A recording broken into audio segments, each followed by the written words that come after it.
29절에서 32절입니다. 사도행전 26장, 제 성경으로는 신약 성경 234쪽에 있습니다. 사도행전 26장 19절. 한 절씩 교독하시고 마지막 32절은 합독하시겠습니다. 아그리빠 왕이여, 그러므로 하늘에서 보이신 것을 내가 거스르지 아니하고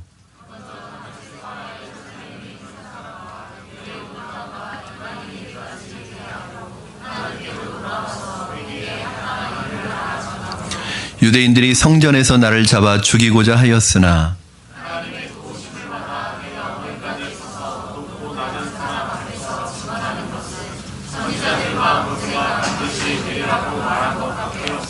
곧 그리스도가 고난을 받으실 것과 죽은 자 가운데서 먼저 다시 살아나사 이스라엘과 이방인들에게 빛을 전하시리라 함이니이다 하니라.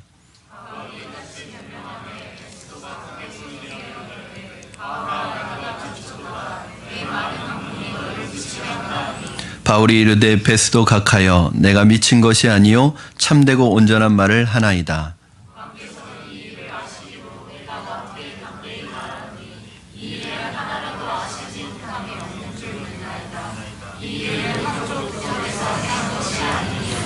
아그리빠 왕이여, 선지자를 믿으시나이까? 믿으시는 줄 아나이다.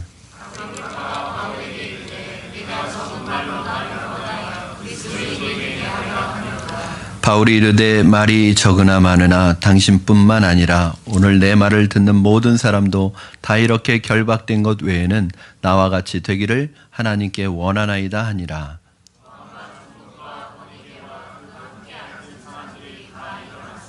물러가 서로 말하되 이 사람은 사형이나 결박을 당할 만한 행위가 없다 하더라. 이에 아그리빠가 베스도에게 이르되 이 사람이 만일 가이사에게 상소하지 아니하였더라면 석방될 수 있을 뻔하였다 하니라. 아멘. 여러분, 카멜레온이라는 동물에 대해서 여러분이 많이 들어보셨을 것이고 잘 아실 것입니다. 살아남기 위해서 주변 환경에 맞추어서 그때그때 자기의 색깔을 바꾸는 동물입니다. 많은 사람들이 사실은 카멜레온처럼 살아가는 사람들이 많습니다. 신념이 있어도 어느 시점에서는 살아남기 위해서 그 신념을 타협하고 포기하는 경우가 많습니다. 어떤 상황 속에서도 어떠한 대가를 지불하고서라도 신념을 타협하지 않는 사람, 그렇게 평생을 살아가는 사람은 사실은 많지 않습니다. 그런데 오늘 본문에 나오는 바울은 그러한 사람이었습니다. 바울은 2명의 로마 총독에게 말할 기회가 있었고 이제 유대의 왕 아그리빠에게 말할 기회가 있었습니다.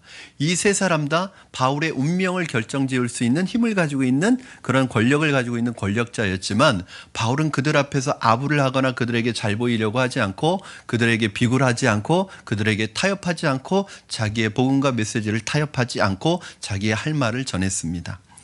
지난주에 우리는 바울이 아그리빠 왕에서 자기의 지난 행적과 자기가 어떻게 예수를 믿게 되었는지 그리고 자신의 비전이 무엇인지를 말하는 것을 살펴보았는데 오늘 결론적으로 바울은 더 담대하게 자신의 복음의 메시지를 결론을 딱 내립니다.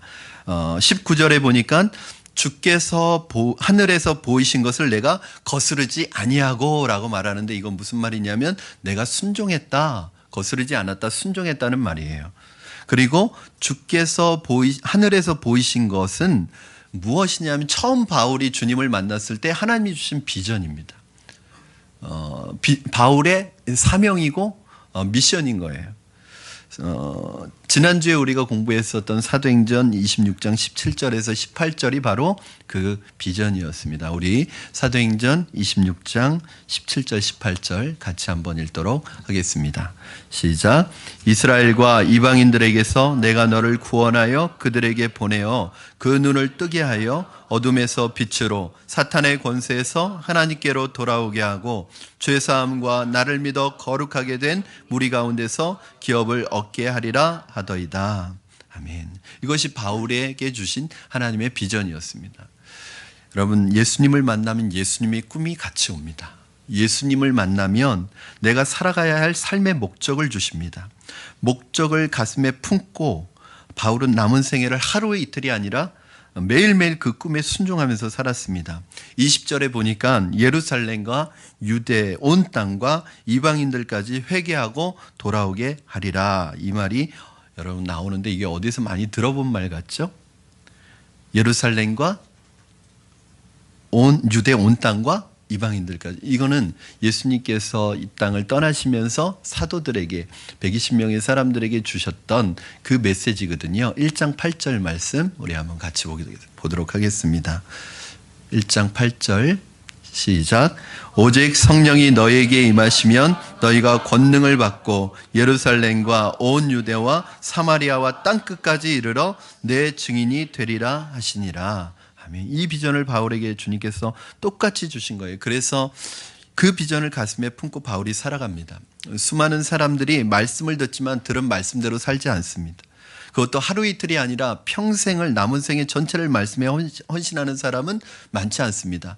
많은 사람들은 계시를 보기 원하고 어떤 사람은 환상을 보여달라고 하고 하나님의 음성을 듣기를 원하는데 중요한 것은 계시를 보고 환상을 봐도 하나님 말씀대로 살지 않는다는 거예요. 여러분 그렇기 때문에 거룩한 체험보다 더 중요한 것은 거룩한 순종입니다. 순종이 능력입니다. 여러분 환상을 구하는 사람, 계시를 듣겠다고 하는 사람이 되지 마시고 순종하는 사람이 되시기를 바랍니다. 영적인 체험보다 더 중요한 것은 말씀대로 살아가는 것입니다. 이 순종하는 것이 결코 쉽지 않아요. 왜냐하면 순종하는 데는 고난이 있고 대가가 따르기 때문에 그렇습니다.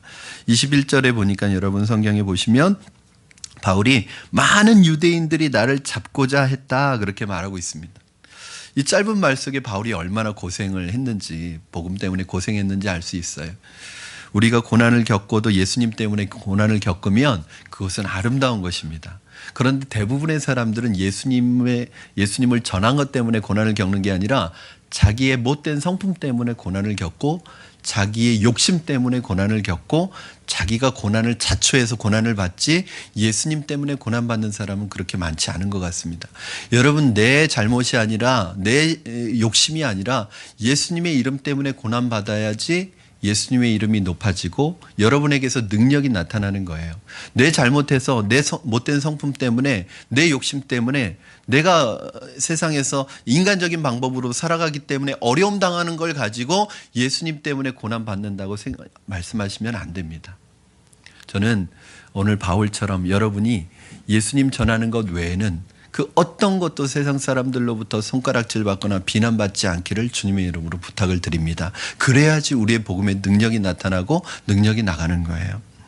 22절에 보니까 바울은 자신이 하나님의 도우심을 받았다고 말하고 있습니다. 우리 22절 말씀 한번 같이 읽도록 하겠습니다.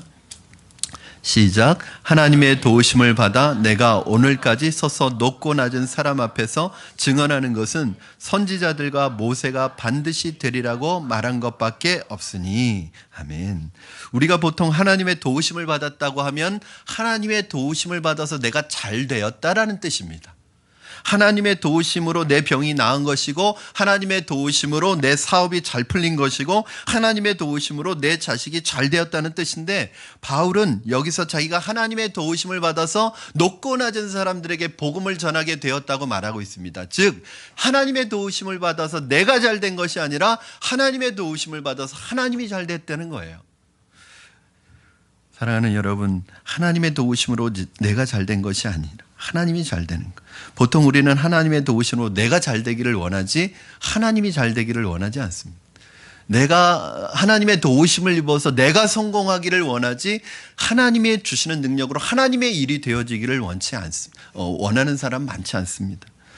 그러나 바울은 가만히 보면 바울은 대단한 사람이에요.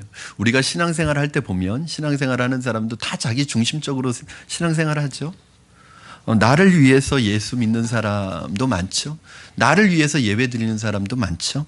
그런데 바울은 하나님을 위해 능력을 구합니다. 이 여러분 신앙의 초보 단계, 이 기본 단계에서는 하나님의 힘을 이용해서 자기가 잘 되려고 합니다. 그러나 우리의 신앙이 성숙하고 성장하고 우리의 신앙이 업그레이드가 되어지면은 하나님의 능력을 받아서 하나님의 도움을 받아서 내가 잘 되는 것이 아니라 하나님의 일을 하려고 합니다.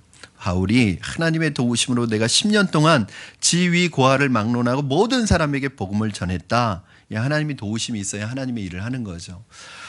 제가 푸른나무 교회를 목회하는 것은 전혀 고생이 아닙니다. 하나님의 도우심으로 이렇게 설교하고 하나님의 도우심으로 목회할 수 있다는 것이 저에게는 얼마나 큰 흥분이고 얼마나 큰 감격이고 얼마나 큰 기쁨인지 모릅니다. 이것은 절대 고생도 아닙니다. 잠 못 자는 건 그건 고생 아닙니다. 이럴 수 있다는 게 잠 못 자고서도 설교 준비하고 또 잠 못 자고서 양육할 수 있고 잠 못 자고 여러분에게 말씀과 씨름할 수 있다는 게 잠이 부족해도 그렇게 할 수 있다는 게 얼마나 큰 행복인지 모릅니다.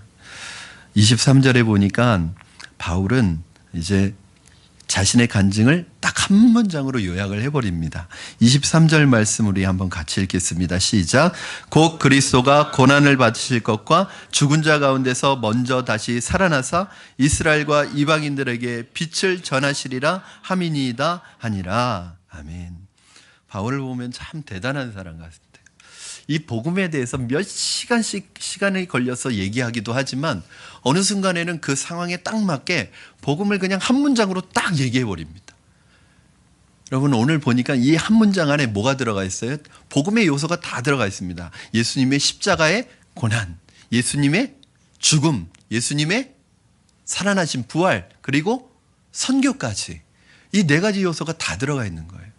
여러분 어느 때는 몇 시간씩 걸려서 그 복음을 장황하게 또 자세하게 풀어내기도 하지만 때로는 이렇게 한 문장으로 복음을 얘기할 수 있는, 이 사실은 짧게 얘기하는 게 더 힘들거든요. 여러분 1시간짜리 설교를 10분에 하려면 그거 쉽지 않습니다. 이렇게 할 수 있는 이유는 바울 안에 말씀이 충만하게 차 있기 때문에 그래요. 그래서 언제든지 그 상황에 맞게 말씀을 전하는, 빈곤하지가 않은 거죠. 말씀이 충만하게 채워 있는 거예요. 예수님과 바울 같은 사람 쿡 찌르면 뭐가 나오냐면 말씀이 툭 튀어나옵니다. 쿡 찌르면 예수가 나옵니다. 쿡 찌르면 복음이 나옵니다. 여러분을 찌르면 뭐가 나올까요? 쿡 찌르면 옛날 성경 나오시는 분 혹시 안 계십니까? 에이씨, 막 옛날 언어가 막 나오시고, 여러분 사람은 그 안에 있는 것을 말로 하게 되어 있습니다. 저는 여러분을 찌르면, 여러분 쿡 찌르면 말씀이 툭 튀어나오기를 바랍니다. 한번 제가 지나갈 때 한번 찔러 볼게요. 뭐가 나오는지. 여러분 이렇게 바울은 정말 그 마음속에 말씀으로 충만해 있었습니다. 오직 바울은 복음 외에는 다른 것을 생각하지 않았습니다. 26절, 27절 말씀 여러분 한번 같이 읽겠습니다. 26절, 먼저 26절부터 읽겠습니다. 시작. 왕께서는 이 일을 아시기로 내가 왕께 담대히 말하노니 이 일에 하나라도 아시지 못함이 없는 줄 믿나이다. 이 일은 한쪽 구석에서 행한 것이 아니니이다. 지금 바울이 계속 이 아그리빠 왕에게 말하는 건 뭐냐면 당신이 아시는 줄 믿습니다. 다 모르는 게 아니라 이미 당신 다 알고 있지 않습니까? 이 복음이라는 것이 어느 보이지 않는 곳에서 은밀하게 몇 사람이 주고받은 것이 아니라 지금 벌써 예루살렘에 복음을 받아들여서 예수 믿는 사람이 수만 명이란 말이에요. 그리고 그 복음이 지금 사마리아와 지금 땅끝까지 퍼지고 있어서 이미 이 복음에 대한 소식은 다 듣고 있는 거예요. 이건 은밀하게 보이지 않는 곳에서 말하는 게 아니라는 거예요. 27절 말씀 우리가 함께 읽겠습니다. 시작.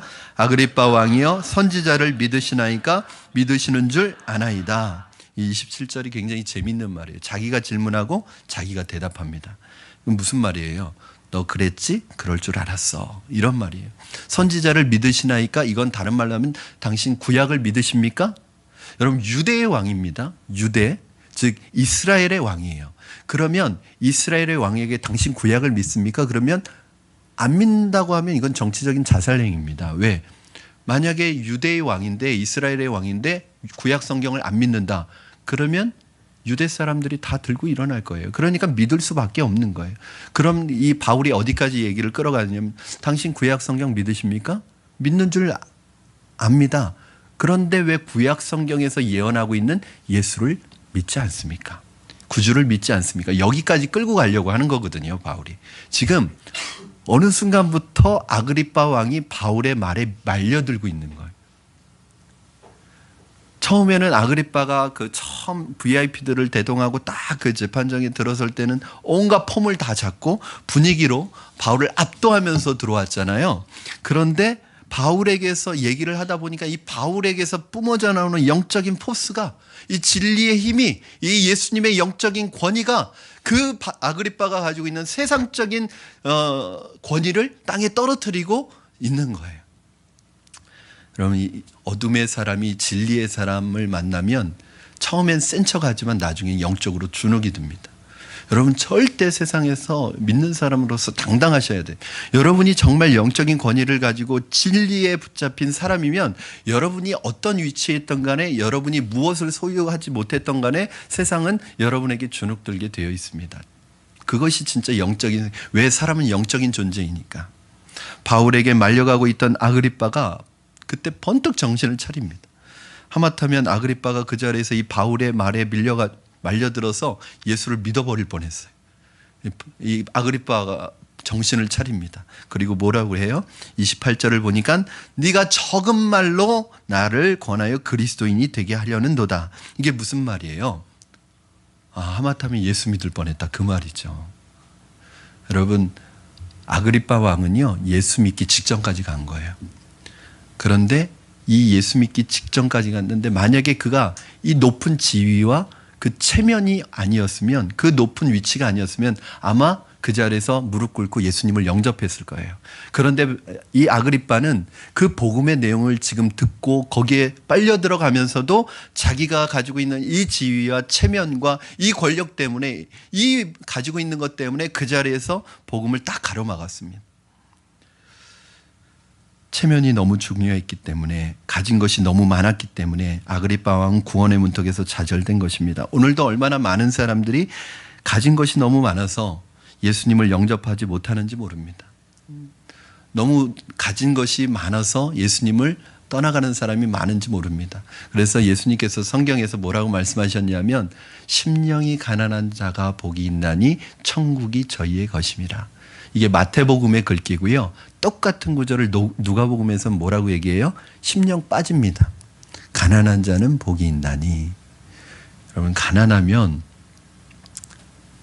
겸손해지게 돼 있습니다. 마음이 가난해지게 돼 있어요. 가난하면, 물질적으로 가난하면 심령도 가난해지게 돼 있어요. 가난한 게 꼭 복이라고 말할 수는 없지만, 가난하면 겸손에 가까워지고, 겸손하면 주님을 만나기가 쉽습니다. 그러나 이 세상에 있는 모든 것 다 소유하고 다 누리면 사실은 예수님이 소중하게 여겨지지 않습니다. 그래서 예수님이 부자 청년 관원이 예수님에 대한 믿음을 포기하고 갈 때 뭐라고 그러세요?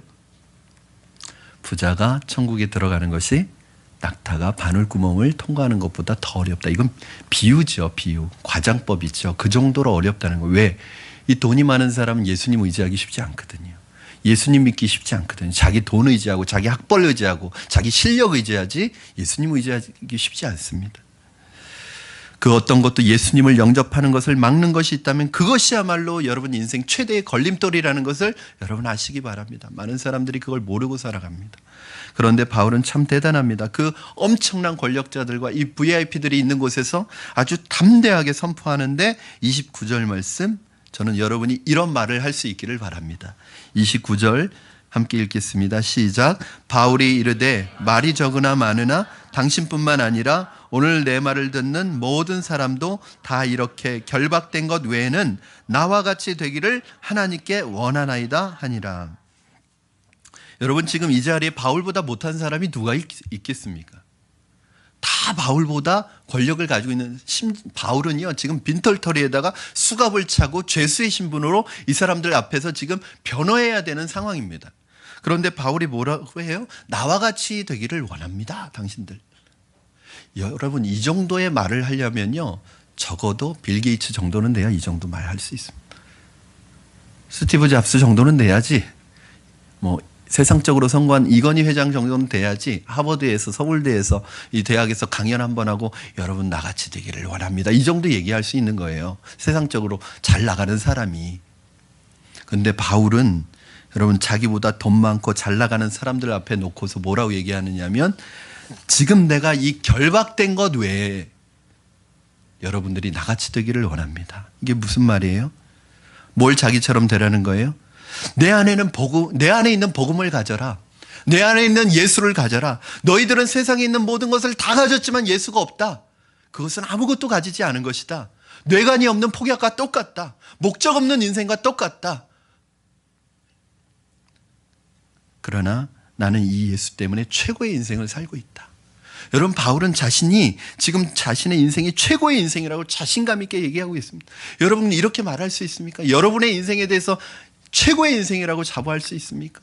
여러분, 내가 가지고 있는 건 없지만, 남들보다 많이 배우지 못했지만, 남들이 가지고 있는 스펙은 없지만, 남들이 가지고 있는 권력은 없지만, 나는 그런 것은 없지만 나는 최고의 인생을 살고 있다. 여러분, 자부심을 가지고 사람들에게 나같이 되기를 원한다고 말할 수 있겠습니까?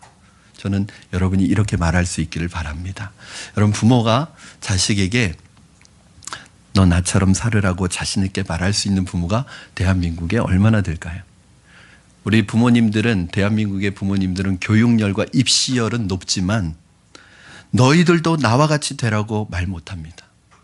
대부분의 부모는 뭐라고 말하는 줄 아세요? 죽을 때 이렇게 말합니다. 너는 절대 나처럼 살지 말아라. 그리고 또 어떤 분은 이렇게 말하면 너는 절대 네 아버지 같은 사람하고 결혼하지 말아라. 절대 네 아빠 같은 사람 만나지 말아라. 여러분, 이게 그들의 비전이에요. 부잣집에서 그 권력가의 집안에서 한다는 말이 너는 애비처럼 살아서는 안 된다. 너는 애미처럼 살아서는 안 된다. 여러분, 그거는 겸손이 아니거든요. 세상의 권력과 돈이 주지 못하는 뭔가 인생에 중요한 어떤 것이 있다는 것을 그들도 아는 거예요. 자기들이 헛살았다는 걸 아는 거예요. 그러나 크리스찬 부모들은 달라야 합니다. 우리는 너에게 큰 돈을 물려주지는 못해도 너는 아빠처럼 살아야 된다. 여러분, 무슨 말이에요? 아빠가 완벽하다는 말이에요? 그런 게 아닙니다. 아빠 안에 있는 예수가 너의 예수가 되기를 원한다. 아빠는 부족하고 연약해도 하나님 믿고 인생이 변했어. 그래서 힘든 일이 많았지만 아빠는 후회 없는 인생을 살았다. 나는 너가 예수 안에서 이런 후회 없는 인생을 살기를 원한다. 여러분, 이게 자녀에 대한 최고의 자녀의 교육 아니겠습니까? 여러분, 이게 없으면 우리가 이 세상에서 아무리 많은 거 누리고 소유해봤자 그것이 무슨 유익이 있겠습니까? 자녀는 부모를 따라가게 돼 있습니다. 나는 이렇게 살지만 넌 이렇게 살지 말아라. 그건 말도 안 되는 말입니다. 저는 여러분이 여러분의 자녀에게 그렇게 얘기할 수 있기를 바라고, 여러분이 전도할 때 이렇게 말할 수 있기를 바랍니다. 여러분, 전도할 때 겸손해야 될 필요는 있지만 비굴하게 복음을 전하지는 마십시오. 지난주에 얘기했듯이 제발 예수 좀 믿어주세요. 내 체면을 봐서라도 좀 교회 나오면 안 되겠니? 여러분, 무슨 못 줄 거 주시는 거예요? 뭐 안 좋은 거 주시는 거예요? 여러분, 인생 최고의 선물, 인생 최고의 선택, 이 선택 여러분 자신 있게 말씀하실 수 있어야 합니다. 내 안에 있는 예수가 최고의 예수입니다. 이 예수님은 내 인생 최고의 선택입니다. 내가 예수를 믿은 것이야말로 최고로 자란 내 최고의 선물이었습니다. 예수님 만나서 내 인생이 180도 변했습니다. 인생의 진정한 행복과 가치와 하나님 만족을 누리고 살아가고 있습니다. 저는 이 예수의 선물을 당신에게도 드리고 싶습니다. 여러분, 자신 있게 말하십시오. 자부심을 가지십시오. 여러분에게 있어서 정말 좋은 선물을 주면서 그 선물 줄 때 제발 이 선물 받아주세요 이렇게 하는 사람 없습니다. 30절에 보니까 바울의 이 선포가 끝나자 모든 상황 종료. 더 이상 바울의 말에 대해서 대답을 할 수가 없는 거예요. 그 영적인 권위에 눌려서 그 권력가들이 바울을 그들의 권력 앞에, 그들의 힘 앞에, 돈 앞에 무릎 꿇리지 못했습니다. 31절 보니까 이들이 나가면서 이런 말을 합니다. 물러가서 서로 말하되 이 사람은 사형이나 결박받을 만한 행위가 없다. 무죄 선고를 해버립니다. 그리고 거기에다 걱정까지 조금 더 해줍니다. 32절 말씀 보면 가이사에게, 황제에게 상소하지만 않았으면 이 사람 석방될 수 있었을 텐데 걱정까지 해줍니다. 그러면서 그 말은 뭐냐면 이런 뉘앙스예요. 아유, 인생이 꼬였구나. 상소하지만 않았으면 석방됐을 텐데 인생이 꼬였구나. 안 됐다. 그럼 그건 그들의 생각입니다. 그건 인간적인 생각이에요. 바울은 지금 석방되는 게 최고가 아니에요. 지금 석방되어 봤자 바울을 죽이려고 결단하고 있는 그 자객들이 득실거리는 유대 땅에 가면 바울의 생명은 보장받지 못합니다. 오히려 바울은 로마로 가서 로마 교회 근간을 다지고 로마의 귀족들에게 복음을 전할 수 있는 기회를 하나님께서 이루어가고 계시는 거예요. 여러분, 도대체 누가 로마의 귀족들에게 복음을 전할 수 있겠습니까? 누가 로마 황제에게까지 복음을 전할 수 있겠습니까? 여러분, 지금 로마 총독과 아그리파 왕 앞에 변론하러 재판정에선 바울이 자기를 변호하는 게 아니라 전부 복음을 전하는 데 썼습니다. 아마 이 바울은 황제 앞에서도 똑같은 말을 할 거예요. 자신을 변호하는 게 아니라 예수님을 전할 것입니다. 여러분, 이 계획이 있는 거예요. 사랑하는 여러분, 어떤 일이 터졌을 때 세상이 볼 때 일이 잘 되는 것과 하나님이 볼 때 일이 잘 되는 것은 틀린 거예요. 다릅니다. 세상이 보기에는 지금 바울이 풀려나는 것이 잘 되는 것이지만 하나님이 보기에는 바울이 지금 죄수의 신분으로 로마의 군사들의 호송을 받아서 로마로 가는 게 하나님의 뜻이에요. 그 로마로 보내진 바울을 통해서 불과 200년이 지나지 않아서 로마 제국 전체가 기독교 국가로 바뀌는 그 비전을 하나님은 보고 계시는 것입니다. 그렇기 때문에 여러분, 세상적으로 볼 때는 내가 좌천당했다, 내가 일이 꼬였다, 병이 들었다, 직장을 못 구했다, 사업에 실패했다, 이게 이제 꼬인 것 같지만 먼 훗날 이것이 축복의 통로였다는 것을 알게 될 것입니다. 하나님의 축복의 하이패스였다는 것을 알게 될 것입니다. 그러니까 세상이 여러분의 인생을 판단하도록 놔두지 마시기 바랍니다. 여러분이 믿었던 사람이 떠났을 때 인생 꼬였다고 생각하지만, 배신당했다고 생각하지만 사실 하나님이 보시기에 떠날 사람이니까 떠나보내신 거예요. 아브라함에게서 롯이 떠날 때 아브라함이 얼마나 속상했습니까? 왜냐하면 아브라함에게는 아들이 없었어요. 그 나이가 되도록. 마치 이 조카 롯을 아들처럼 의지하고 아들처럼 사랑하고 그렇게 한 가족처럼 살아왔는데, 이 조카 롯이 물질 앞에서, 재물 앞에서 삼촌을 배신하고 삼촌에게 한순간에 안면을 몰수하고 자기의 욕심을 따라서 그냥 훌쩍 떠나는 이 롯의 뒷모습을 바라보면서 바울은 가슴이 아팠습니다. 그러나 나중에 놓고 보니까 하나님께서 보시기에 떠날 사람이기 때문에 떠난 거예요. 여러분의 인생을 세상의 시각으로 보지 마시고 하나님의 시각으로 보실 수 있기를 주님의 이름으로 축원합니다. 그래서 여러분에게 있어서 지금 슬프고 힘들고 어려운 것도 그것이 끝이 아니에요. 하나님을 사랑하는 자 곧 그의 뜻대로 부르심을 입은 자들에게는 이 모든 것이 합력하여 선을 이루느니라.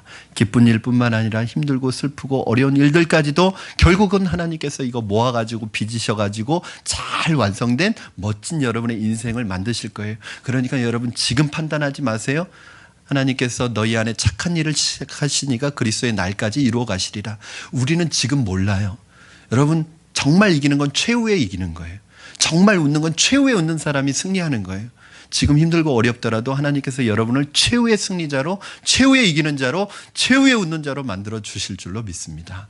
그러니까 세상의 시각으로 여러분을 보시지 마시고, 여러분의 환경을 보시지 마시고 하나님의 시각으로 믿음의 눈으로 바라보시는 여러분 되기를 주님의 이름으로 축원합니다. 저는 오늘 설교의 마지막 부분을 거룩한 광인이라고 잡아봤습니다. 여러분, 복음을 전하는 바울을 보고 베스도가 뭐라고 그러냐면, 야, 네가 미쳤구나. 여러분, 반은 맞는 말입니다. 바울은 실제로 예수님에게 미친 사람입니다. 여기에서 베스도가 미쳤다고 말할 때는 이건 정신병자라는 얘기가 아니잖아요. 그렇죠?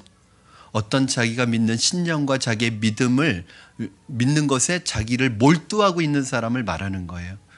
어떤 분야에 있어서건 그 한 분야에서 성공하기 위해서는 미치지 않으면 어렵습니다. 어떤 경지에 이르기 위해서는 그 분야에 미치지 않으면 어렵습니다. 그러나 여러분, 미치기 위해서는 분명한 근거가 있어야 돼요. 어디에 미치실 거예요? 분명한 사상이 있으셔야 돼요. 그냥 감정적으로 미치는 거는 얼마 못 갑니다. 이미 작고한 그 코카콜라의 전 회장은 자기의 혈관 속에는 피가 흐르고 있는 게 아니라 콜라가 흐르고 있다고 얘기했습니다. 미친 사람이죠. 자기의 몸속에는 피가 흐르는 게 아니라 콜라가 흐르고 있다. 그러니까 콜라를 많이 먹었어요. 그러니까 빨리 죽었습니다. 그러나 그게 중요한 게 아니라 이 사람의 비전이 뭐였냐면, 이 세상에서 사람들이 물 다음으로 많이 마시는 음료수가 콜라가 되게 하겠다고 한 게 이 사람의 비전. UN 가입한 가입국보다 더 많은 나라가 콜라를 먹는 나라가 되도록 만들겠다고 한 게 이 사람의 비전이었습니다.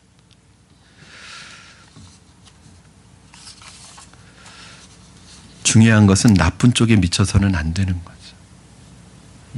어떤 사람은 여자에 미친 사람이 있어요. 어떤 사람은 골프에 미친 사람, 어떤 사람은 낚시에 미친.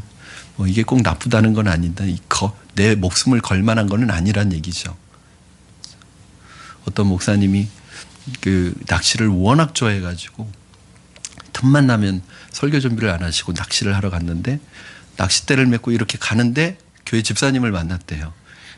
집사님이 목사님 어디 가세요? 그러니까 집사님이 집사님 저 낚시하러 가요. 그랬는데 목사님 오늘 수요일인데요. 수요 예배 안 드리세요? 그랬다는 거예요. 목사님이 수요 예배 설교할 생각을 안 하고 낚시터로 낚시하러 가고 있었다는 거예요. 실제는 아닙니다. 지어낸 얘기입니다. 여러분, 바울은 예수님에게 미친 사람이었습니다. 베스도가 말하기 전에 자기 자신이 스스로 그렇게 얘기했어요. 고린도후서 5장 13절 말씀 우리 한번 같이 읽겠습니다. 시작. 우리가 만일 미쳤어도 하나님을 위한 것이요 정신이 온전하여도 너희를 위한 것이니. 아멘. 여러분, 이 말 멋지지 않습니까? 내가 미쳐도 하나님을 위해 미치겠다. 예수님에게 미치니까 예수님의 꿈에 헌신하게 되는 거예요. 미친 것의 강도는 뭘로 좌우되냐면 헌신의 강도로 좌우가 됩니다. 그러니까 바울은 예수의 꿈, 복음을 전하는 꿈에 헌신하니까 그 다음부터 보이는 게 없는 거예요. 여러분, 성지순례 저는 아직 한 번도 못 갔다 왔는데, 성지순례 갔다 온 분들이 혀를 내두릅니다. 바울이 걸어갔던 그 코스를, 이 선교여행 코스를 따라서 가는데, 여러분, 그 코스를 그 더위에 이 에어컨이 나오는 버스를 타고도 몇 시간씩 달려야지 이제 바울이 개척한 교회 한두 군데 나온다는 거예요. 여러분, 그 더위에 그 버스에 에어컨을 틀어놓고 가도 그렇게 덥더라요. 그 몇 시간 가야 이제 교회 하나 나온대요. 바울이 개척한. 그런데 바울은 그 옛날에 어떻게 이 더위를 이겨가면서 걸어서 그 먼 길을 다니면서 예수 믿은 지 10년이 지나지 않아서, 여러분, 지금 우리가 비행기 타고 가고 버스 타고 가는 그 유럽과 아시아 전역을 복음화해 버렸습니다. 거기에 막간을 이용해서 성경까지 썼어요. 미치지 않으면 이렇게 할 수 없는 거예요. 근무 시간 따지고 연봉 따져가지고서는 되지 않는 일입니다.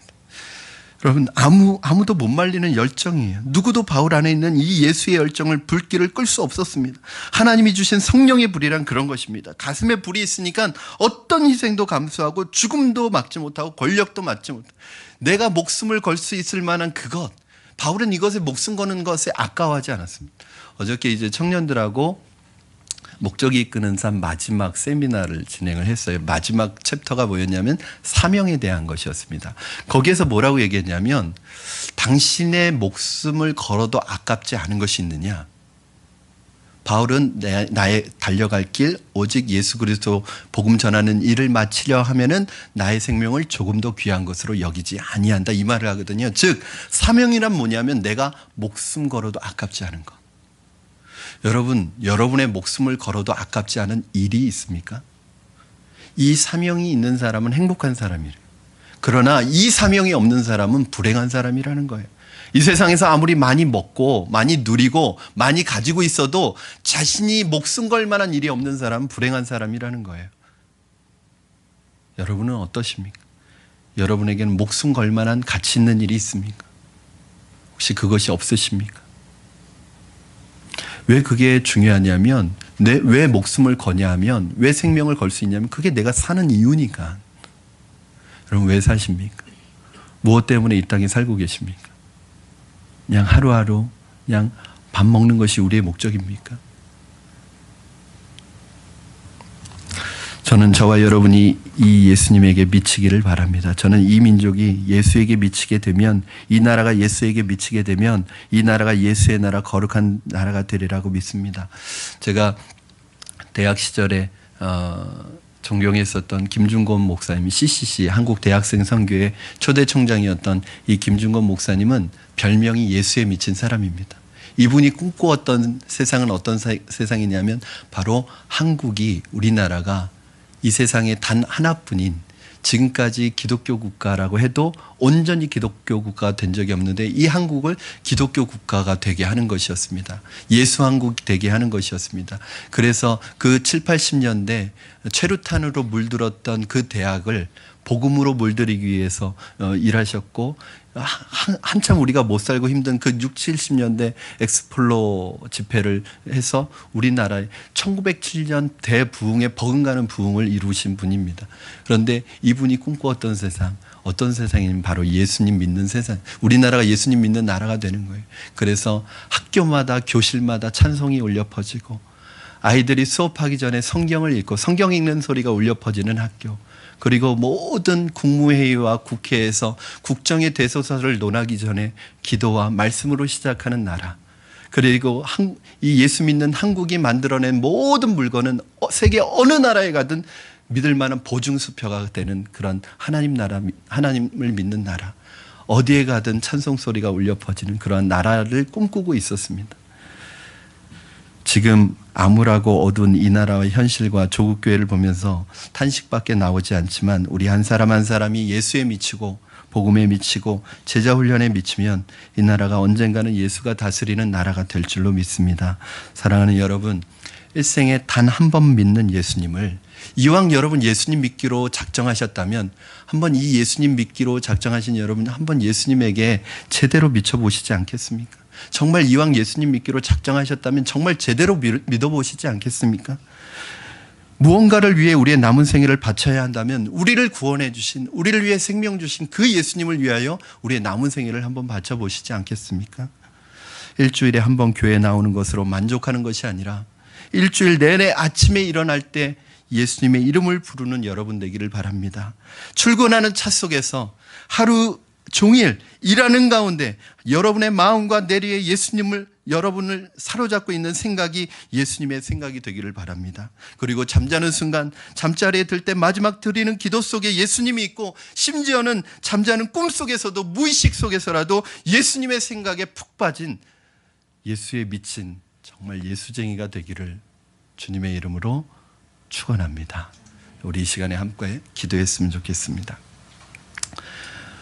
이 세상에서도 어떤 한 분야에 성공하고 그 분야의 전문가가 되고 경제에 이르려면 그 분야에 미쳐야 하는데, 세상 사람들은 곧 있다가 없어질 가치 없는 허무한 것에 미쳐서 살아가는데, 여러분 혹시 우리는 어디에 미쳐 있습니까? 우리는 하늘나라의 소망에 미쳐 있습니까? 예수님에게 미쳐 있습니까? 복음에 미쳐 있습니까? 아니면 우리도 똑같이 세상에 잠깐 있다가 없어질 것에 우리의 마음을 빼앗기고 미쳐 있습니까? 오늘 하나님, 이 복음에 미치기를 원합니다. 이 복음의 사람이 되기를 원합니다. 우리가 일주일 살아가는 내내 하나님 눈 떠서 살아가는, 눈 감는 그 순간까지 우리의 생각을 지배하고 다스리는 것이 예수의 생각이 되기를 원합니다. 하나님, 이 예수로 가득 채워져서 어디를 가든지 하나님 아버지 현실에 타협하지 않고, 불의에 타협하지 않고, 하나님 예수 그리스도의 이름을 담대하게, 하나님 아버지 당당하게 예수 그리스도를 전하는 하나님의 사람들, 예수 그리스도의 제자로 살아가기에 부족함이 없게 하여 주시옵소서. 오늘 우리 주신 말씀 붙들고 믿음으로 결단하며 그러한 삶으로 살아가기를, 그래서 그러한 삶이 우리 자녀들에게 보여지기를, 그래서 우리 자녀들에게 너도 나처럼 살아가라, 후회 없는 인생을 살아가라 말할 수 있는 우리가 되게 해달라고 우리 이 시간에 결단하며 기도하시겠습니다.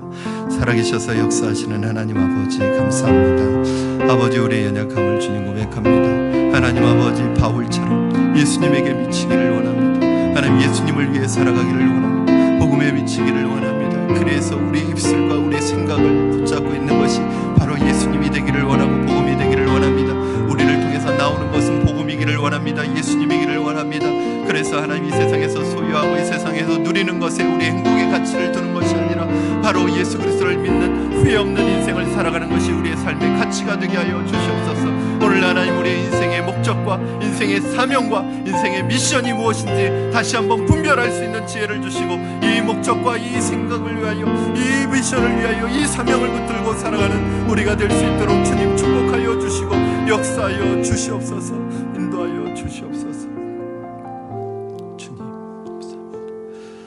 살아계신 하나님 아버지, 단 한 번뿐인 인생, 단 한 번밖에 믿을 수 없는 예수, 하나님, 그 예수님을 믿기로 작정한 우리들, 하나님, 이왕 예수 믿기로 작정한 우리들 정말 제대로 예수님 믿게 하여 주시고, 하나님 정말 주님께 미치게 하시고, 우리의 남은 생애를 복음을 위하여, 하나님을 위하여, 교회를 위하여, 하나님의 영광을 위하여 살아가는 복된 인생 되게 하여 주시옵소서.